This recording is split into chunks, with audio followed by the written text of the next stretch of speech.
శ్రీ గణపతి సచ్చిదానంద సద్గురు పాదారవిందాభ్యాం నమో నమః.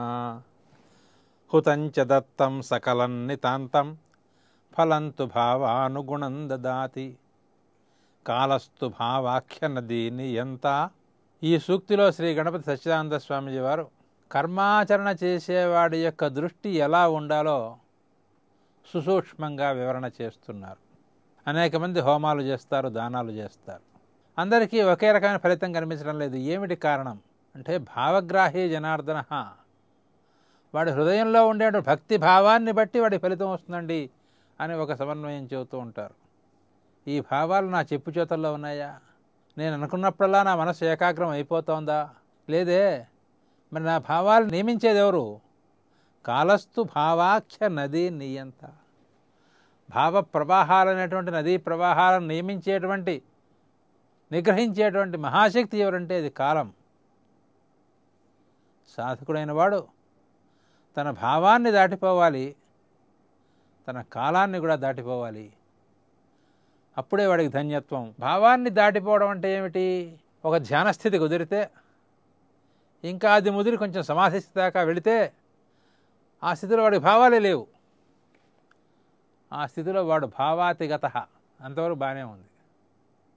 మరి కాలాతికుడు ఎట్లా అవుతాడు? కాలాన్ని దాటిపోతాడు ఎట్లా అవుతాడు? ఎంత సమాధిలో ఉంటే మాత్రం వాడికి గడియారం ఉండదా? నువ్వు ఇప్పుడు సమాధిలో కూర్చున్నావు, ఇప్పుడు లేచావని చెప్పట్లేదా పక్కవాళ్ళు? వాడు కూడా ఇవాళ చాలాసేపు నాకు ధ్యానం కుదిరిందండి, ఇవాళ నాకు చాలాసేపు కుదరలేదు, కొద్దిసేపే కుదిరిందని నేను చెప్పట్లేదా?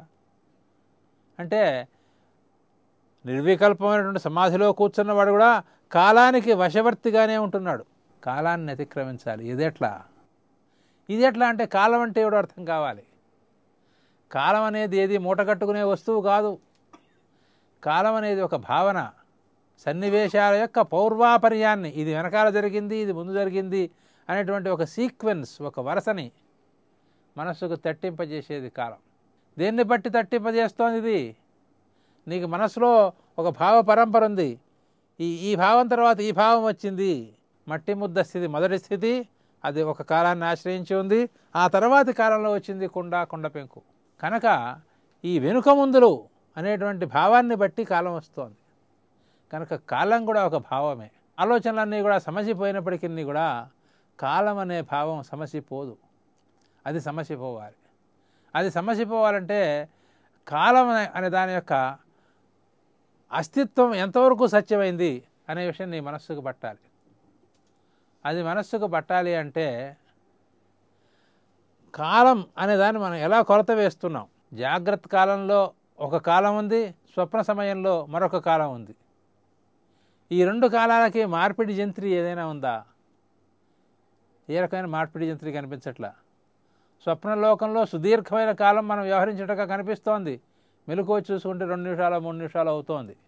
2 నిమిషాలు 3 నిమిషాల యొక్క జాగ్రత్త కాలంలో సంవత్సరాల చరిత్ర నడిచిపోతోంది అక్కడ స్వప్నలోకంలో. కనుక అక్కడి భావమేమో అది అనేక సంవత్సరాలని చెబుతోంది, ఇక్కడి భావమేమో ఇది కొద్ది క్షణాలు అని చెబుతోంది. కనుక కాలం దేని మీద ఆధారపడింది?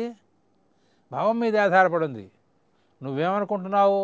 నా ఆలోచనలో నాకు ప్రస్తుతం ఏమీ స్ఫురించడం లేదు కనుక నేను భావాలని దాటిపోయాను అనుకుంటున్నావు. నువ్వు భావాలని పూర్తిగా దాటిపోతే కాలాన్ని కూడా దాటిపోయి ఉండేవాడివే. అలా దాటిపోలా. నువ్వు దాటిపోయింది ఏమిటంటే నీకు మామూలుగా ప్రహతంగా వచ్చేటువంటి నిత్యాలోచన పరంపర ఏదైతే ఉందో దాంట్లోంచి దాటిపోయే తప్పితే మౌలిక భావనలోంచి దాటిపోలేదు. ఆ మౌలిక భావనలోంచి దాటిపోతే అప్పుడు నువ్వు కాలాన్ని కూడా దాటిన వాడిపోతావు. అలా కాలాన్ని కూడా దాటిపోయినటువంటి పరిపూర్ణమైనటువంటి ఏకాగ్ర స్థితిలోకి వెళ్ళి నువ్వు ఏ సత్కర్మ చేసినా, ఏ దానం చేసినా, ఏ పూజ చేసినా, ఏ సాధన చేసినా కూడా అది పరిపూర్ణమైన ఫలితాన్ని ఇస్తుంది. అందరికీ ఒకే రకమైన ఫలితాన్ని ఇస్తుందయ్యా. అటువంటి స్థితిని అందుకో అని స్వామీజీ మనకు బోధ చేస్తున్నారు. వారి యొక్క బోధ ఫలంగా, వారి ఆశీస్సుగా మనకు అటువంటి స్థితి లభించుగాక. జయ గురుదత్త.